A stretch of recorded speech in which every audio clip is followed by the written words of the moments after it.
ಕಾಂಗ್ರೆಸ್ ಇದೇ ಮೊದಲನೇ ಬಾರಿ ನಮ್ಮ ಆರ್ಮಿಗಾಗಿರ್ಬೋದು ಅಥವಾ ನಮ್ಮ ದೇಶದ ಕುರಿತಾಗಿ ಕಮೆಂಟ್ಸನ್ನು ಪಾಸ್ ಮಾಡ್ತಾ ಇರೋಂಥದ್ದಲ್ಲ. ಇದು ಇವರ ಸರ್ವೇ ಸಾಮಾನ್ಯವಾದಂತಹ ನಡೆ.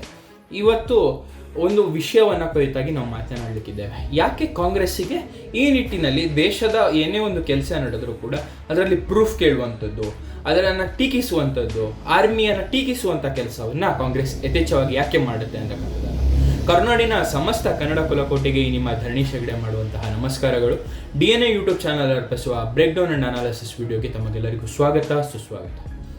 ವೀಕ್ಷಕರೇ, ನಮ್ಮ LOP ಆಗಿರುವಂತಹ ಲೀಡರ್ ಆಫ್ ಅಪೋಸಿಷನ್ ಆಗಿರುವಂತಹ ರಾಹುಲ್ ಗಾಂಧಿ ಅವರೇನಿದ್ದಾರೆ, ಶ್ರೀಮಾನ್ ರಾಹುಲ್ ಗಾಂಧಿ ಅವರೇನಿದ್ದಾರೆ, ಅವರು ಕೇಳ್ತಾ ಇದ್ದಾರೆ, ನಮ್ಮ ಭಾರತದ ಎಷ್ಟು ಫೈಟರ್ ಜೆಟ್ಗಳು ಮಣ್ಣಾಗಿವೆ ಅದನ್ನು ನಮಗೆ ಹೇಳಿ, ಎಷ್ಟು ಫೈಟರ್ ಜೆಟ್ಗಳು ಹಾಳಾಗಿದೆ ಅಥವಾ ಎಷ್ಟು ಫೈಟರ್ ಜೆಟ್ ಹಿಟ್ ಆಗಿದೆ ಇದನ್ನು ನಮಗೆ ಹೇಳಿ, ಇದನ್ನು ಮುಚ್ಚಿಡಬೇಡಿ ಅಂತ. ಇವರು ಆಲ್ ಪಾರ್ಟಿ ಮೀಟಿಂಗ್ನಲ್ಲಿ ಕೂಡ ಈ ಪ್ರಶ್ನೆಯನ್ನು ಎತ್ತಿದಾಗ ಡಿಫೆನ್ಸ್ ಮಿನಿಸ್ಟರ್ ಆದಂತಹ ರಾಜನಾಥ್ ಸಿಂಗ್ ಅವರು ಹೇಳಿದರು, ಇಲ್ಲಿ ಯಾವುದೇ ರೀತಿಯ ಇಂಪ್ಯಾಕ್ಟ್ ನಮಗೆ ಆಗಿಲ್ಲ, ನಮ್ಮ ಎಲ್ಲ ಫೈಟರ್ ಜೆಟ್ಗಳು ಯಾರು ಡ್ರೈವ್ ಮಾಡ್ತಾ ಇದ್ರು ಎಲ್ಲರೂ ಸೇಫಾಗಿ ಬ್ಯಾಕ್ ಆಗಿದ್ದಾರೆ. ಈಗ ಆಪರೇಷನ್ ಸಿಂಧೂರನ್ನು ತಗೊಂಡ್ರೆ ಇದು ಪ್ರೊಲಾಂಗ್ಡ್ ಒಂದು ಆಪರೇಷನ್ ಅಂತಕ್ಕಂಥದ್ದನ್ನು ಸರ್ಕಾರ ಹೇಳ್ತಾ ಬರ್ತಾ ಇದೆ.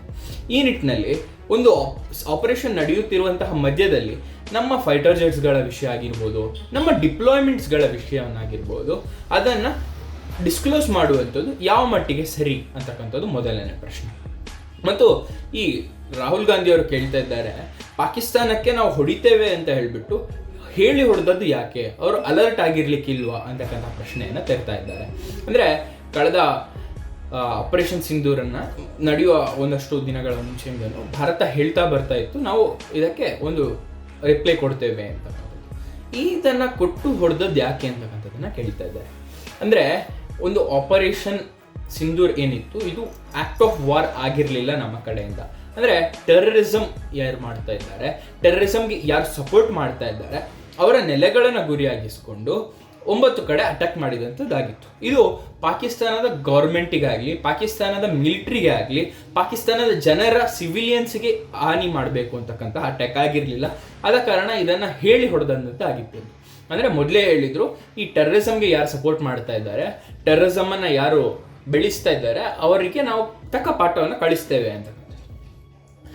ರಾಹುಲ್ ಗಾಂಧಿ ಅವರು ಏನು ಎಕ್ಸ್ಪೆಕ್ಟ್ ಮಾಡ್ತಾ ಇದ್ದಾರೆ ಇದರಲ್ಲಿ ಅಂತ ಅರ್ಥ ಆಗ್ತಾ ಇಲ್ಲ. ಯಾಕಂದರೆ ಒಂದು ಆಪರೇಷನ್ ಪ್ರೊಲಾಂಗ್ಡಲ್ಲಿ ನಡೀತಾ ಇದೆ, ಅಂದರೆ ಲೈವ್ ಆಪರೇಷನ್ನ ಕುರಿತಾಗಿ ಡೈಲಿ ಬಂದುಬಿಟ್ಟು ನಮ್ಮ ಫೈಟರ್ ಜೆಟ್ಗಳಿಷ್ಟು ಹಾಳಾಯಿತು, ನಾವು ಈ ಮಿಸೈಲನ್ನು ಯೂಸ್ ಮಾಡಿದ್ವಿ, ಬ್ರಹ್ಮೋಸ್ ಮಿಸೈಲ್ ಫೈರ್ ಮಾಡಿದ್ವಿ.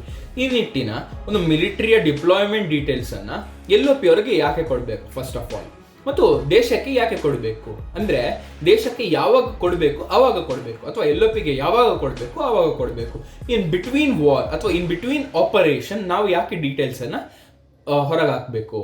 ಈ ಕುರಿತಾಗಿ ಅಮಿತ್ ಮಾಳವಿಯಾ ಯಾರಿದ್ದಾರೆ, IT ಸೆಲ್, BJP IT ಸೆಲ್ನ ಲೀಡ್ ಮಾಡ್ತಾ ಇರೋಂಥವ್ರು, ಅವರು ಟ್ವೀಟ್ ಮಾಡ್ತಾರೆ, ರಾಹುಲ್ ಗಾಂಧಿ ಅವರಿಗೆ ಇದು ಮಾನಸಿಕ ಅಸ್ವಸ್ಥತೆ ಅಲ್ಲ, ಅವರು ನಡ್ಕೊಳ್ಳುವಂಥದ್ದೇ ಈ ರೀತಿಯಲ್ಲಿ.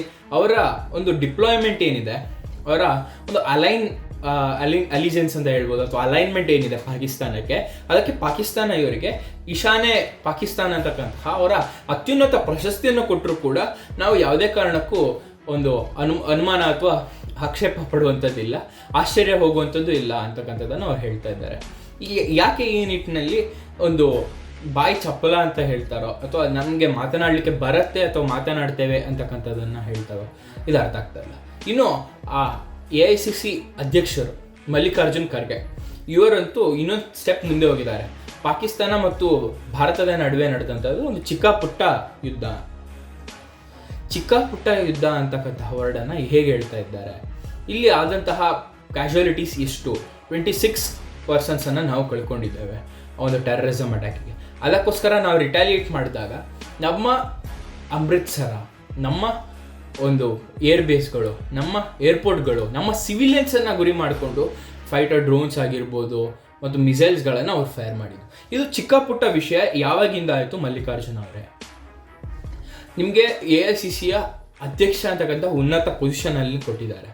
ನೀವು ಆ ಪೊಸಿಷನ್ನಲ್ಲಿ ಇಟ್ಕೊಂಡು ಅದರಲ್ಲಿ ಈ ನಿಟ್ಟಿನಲ್ಲಿ ಮಾತನಾಡುವಂಥದ್ದು, ಅಲ್ಲಿ ಪಾಕಿಸ್ತಾನಕ್ಕೆ ನೀವು ಮೌತ್ ಪೀಸ್ ಆಗ್ತೀರಾ ಅಂತಕ್ಕಂಥದ್ದು ವಿಷಯ.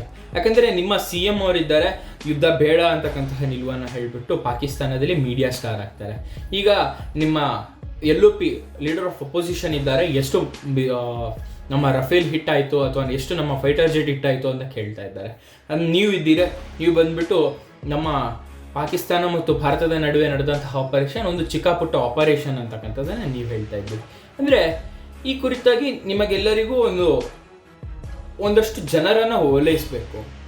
ಆ ಓಲೈಸಲಿಕ್ಕೆ ನಾವೇನೆಲ್ಲ ಮಾಡ್ತೀವಿ ಆ ಮಟ್ಟಿಗೆ ನಮ್ಮ ದೇಶವನ್ನು ಕೂಡ ನಾವು ಪ್ರಶ್ನೆ ಮಾಡ್ತೇವೆ, ನಮ್ಮ ಆರ್ಮಿಯನ್ನು ಕೂಡ ನಾವು ಚಿಕ್ಕದಾಗಿ ನೋಡ್ತೇವೆ, ಅದನ್ನು ಕಂಡೆಮ್ ಮಾಡ್ತೇವೆ ಅಂತಕ್ಕಂಥದ್ದು ನಿಮ್ಮಲ್ಲಿದ್ದರೆ, ನಮ್ಮ ಆರ್ಮಿಯಲ್ಲಿರುವಂತಹ ಮಿಲಿಟರಿ ಆಫೀಸರ್ಸ್ ಅವರು ರಾತ್ರಿ ಹಗಲನ್ನದೇ ಅಲ್ಲಿ ಹೋರಾಟ ಮಾಡಿ ಯಾವುದೇ ಜಾಸ್ತಿ ಆದಷ್ಟು ಗ್ರೌಂಡ್ ಕಾಂಟ್ಯಾಕ್ಟ್ ಆಗದೇ ಇರುವಂತಹ ಯುದ್ಧವನ್ನು ನಡೆಸ್ಕೊಟ್ರೆ ಅದನ್ನು ಒಂದು ಚಿಕ್ಕ ಪುಟ್ಟ ಯುದ್ಧ ಅಂತ ಹೇಳ್ತಾ ಇದ್ದಾರೆ. ಅಂದರೆ ಇದು ಯಾವ ಮಟ್ಟದ ಒಂದು AICCಯ ಅಧ್ಯಕ್ಷರ ಒಂದು ಮುತ್ಸದಿತನವನ್ನು ಮೆರೆಯುತ್ತೆ ಅಂತಕ್ಕಂಥದ್ದು ನಮ್ಮ ಪ್ರಶ್ನೆ. ಅಂದರೆ ನೀವು ಒಂದು ಮುತ್ಸದಿ ಸ್ಥಾನದಲ್ಲಿದ್ದು ಯೋಚನೆ ಮಾಡಿ, ಆ ಡ್ರೋನ್ಸ್ಗಳನ್ನು ನಾವೇನಾದರೂ ಇಂಟರ್ಸೆಪ್ಟ್ ಮಾಡದೇ ಇದ್ದರೆ ಅಥವಾ ಆ ಒಂದು ಮಿಸೈಲ್ಸ್ಗಳನ್ನು ನಾವು ಇಂಟರ್ಸೆಪ್ಟ್ ಮಾಡದೇ ಇದ್ದರೆ ಚಿಕ್ಕ ಪುಟ್ಟ ಯುದ್ಧ ಆಗಿ ಉಳಿತಾ ಇತ್ತಾ, ನಮ್ಮಲ್ಲಿ ಎಷ್ಟು ಸಿವಿಲಿಯನ್ ಕ್ಯಾಶುಲಿಟೀಸ್ ಆಗ್ತಾ ಇತ್ತು ಅಂತಕ್ಕಂಥದ್ದನ್ನು ನೀವು ಗಮನಿಸಬೇಕು. ಒಂದು ಮುತ್ಸದ್ದಿಯಾಗಿರುವಂತಹ ನೀವು ಮುತ್ಸದ್ದಿಯ ರೀತಿಯಲ್ಲೇ ಬಿಹೇವ್ ಮಾಡಬೇಕೇ ಹೊರತು ಯಾವುದೋ ಒಂದು NGOಗಳು ಕೊಡುವಂತಹ ಆಗಿರ್ಬೋದು ಅಥವಾ ಯಾರೋ ಒಂದು ಬರೆದು ಕೊಡುವಂತಹ ಲಿಸ್ಟನ್ನು ಓದಿದರೆ ಈ ನಿಟ್ಟಿನ ಒಂದಷ್ಟು ಕೆಲಸಗಳಾಗುತ್ತೆ. ಇದೆಲ್ಲ ಆಗಿದ್ದು ಎಲ್ಲಿ ಅಂತ ನೋಡಿದ್ರೆ ಅಥವಾ ನಮ್ಮ ಕರ್ನಾಟಕದಲ್ಲಿ, ನಮ್ಮ ಕರ್ನಾಟಕ ಕಾಂಗ್ರೆಸ್ ಕಡೆಯಿಂದ ಅಥವಾ ನಮ್ಮ ಕರ್ನಾಟಕದ ಸರ್ಕಾರದ ಕಡೆಯಿಂದ ನಡೀತಾ ಇದ್ದಂತಹ ಕಾಂಗ್ರೆಸ್ನ ಒಂದು ಕಾರ್ಯಕ್ರಮ ಅಥವಾ ಸರ್ಕಾರದ ಒಂದು ಕಾರ್ಯಕ್ರಮದಲ್ಲಿ ಈ ನಿಟ್ಟಿನ ಒಂದಷ್ಟು ಹೇಳಿಕೆಗಳನ್ನು ಮಲ್ಲಿಕಾರ್ಜುನ್ ಖರ್ಗೆ ಅವರು ಹೇಳಿದ್ದಾರೆ. ಈ ನಿಟ್ಟಿನಲ್ಲಿ ನಮಗನ್ಸುತ್ತೆ ಇವರು ಸರ್ವಪಕ್ಷ ಸಭೆಯಲ್ಲಿ ಏನು ಮಾತನಾಡ್ತಾರೆ ಅದನ್ನು ಬಂದ್ಬಿಟ್ಟು ಹೊರಗಡೆ ಡಿಸ್ಕ್ಲೋಸ್ ಮಾಡುವಂಥದ್ದು ನಡೀತಾ ಇಲ್ಲ ಅನ್ನೋದು ಬಿಟ್ಟರೆ directly they are aligning to few of the things. ಚಿಕ್ಕ ಪುಟ್ಟ ಯುದ್ಧ ಅಂತ ಕರೆಯೋದಾಗಿರ್ಬೋದು. ಯಾರನ್ನು ಓಲೈಸಲಿಕ್ಕೆ ನೋಡ್ತಾ ಇದ್ದೀರಿ? ಇಲ್ಲಿ ನೀವು ಪಾಕಿಸ್ತಾನನ ಹೊಗಳಿದ್ರೆ ಅಥವಾ ಪಾಕಿಸ್ತಾನದಲ್ಲಿ ನಡೆದಂತಹ ಯುದ್ಧವನ್ನು ಚಿಕ್ಕ ಪುಟ್ಟ ಅಂತ ಹೇಳಿದರೆ ನಿಮಗೆ ಯಾರಾದರೂ ವೋಟ್ ಹಾಕ್ತಾ ಇದ್ದಾರಾ? ಅಥವಾ ಆ ವೋಟ್ ಹಾಕೋರಿಗೆ ನೀವು ಈ ರೀತಿ ಹೇಳಿದ್ರೆ ವೋಟ್ ಹಾಕ್ತಾರೆ ಅಂತಕ್ಕಂಥದ್ದು ಏನಾದರೂ ಇದೆನಾ? ಇದು ನೀವು ಡಿಸ್ಕ್ಲೋಸ್ ಮಾಡಿಬಿಡಿ. ನಿಮ್ಮ ಒಂದು ಪೊಲಿಟಿಕಲ್ ಅಜೆಂಡಾದಲ್ಲಿ ಇದನ್ನೊಂದು ಹಾಕೊಂಡು ಬಿಡಿ. Like for appeasement of certain community or certain peoples, ಅಂದರೆ ಲೆಫ್ಟ್ ಲೀನಿಂಗೋ ರೈಟ್ ಲೀನಿಂಗೋ ಸೆಂಟ್ರಿಸ್ಟೋ ಅಥವಾ ಒಂದು ಕಮ್ಯುನಿಟಿನೋ ಇಷ್ಟು ಜನನ ಅಪೀಸ್ಮೆಂಟ್ ಮಾಡಲಿಕ್ಕೆ ಅಂತಲೇ ನಾವಿದ್ದೇವೆ, ನಮ್ಮ AICC ಇದೆ ಅಥವಾ ನಮ್ಮ ಕಾಂಗ್ರೆಸ್ ಇದೆ ಅಂತಕ್ಕಂಥದ್ದನ್ನು ಒಂದು ಸ್ಪಷ್ಟ ಅಜೆಂಡವನ್ನಾಗಿ ಮಾಡಿಕೊಂಡು ನಿಮ್ಮ ಪಕ್ಷದ ಒಂದು ಕಾನ್ಸ್ಟಿಟ್ಯೂಷನ್ ಏನಂತ ಇದ್ದರೆ, ಪಕ್ಷದ ಕಾನ್ಸ್ಟಿಟ್ಯೂಷನ್ ಇರಬೇಕು ಆ್ಯಕ್ಚುಲಿ, ಅದಿದ್ದರೆ ಅದರಲ್ಲಿ ಹಾಕೊಂಡ್ಬಿಡಿ ಡೈರೆಕ್ಟಾಗಿ. ಅಂದರೆ ಪಕ್ಷಕ್ಕೆ ಸೇರೋರಿಗಾಗಿರ್ಬೋದು, ಪಕ್ಷದ ಕುರಿತಾಗಿ ವೋಟ್ ಹಾಕ್ಲಿಕ್ಕಾಗಿರ್ಬೋದು, ಅಥವಾ ಪಕ್ಷದ ಮೇಲೆ ಒಂದು ನಂಬಿಕೆ ಇಟ್ಟು ಬರೋರಿಗೆ ಆ ಕಾನ್ಸ್ಟಿಟ್ಯೂಷನನ್ನು ಓದ್ಕೊಂಡು ಬರುವಾಗ ಅವ್ರಿಗೆ ಗೊತ್ತಾಗುತ್ತೆ ನಾವು ಯಾರಿಗೆಲ್ಲ ಅಪೀಸ್ ಮಾಡಬೇಕು ಮುಂದೆ ಈ ಪಕ್ಷಕ್ಕೆ ಸೇರಿದ್ರೆ ಅಂತಕ್ಕಂಥದ್ದು. ಇದಾಗಿತ್ತು ವೀಕ್ಷಕರೇ ನಮ್ಮ ರಾಹುಲ್ ಗಾಂಧಿ ಮತ್ತು AICC ಅಧ್ಯಕ್ಷರ ಒಂದು ವಿಷಯ. ನಾನು ನಿಮ್ಮ ಧರಣಿ ಶೇಖರ್.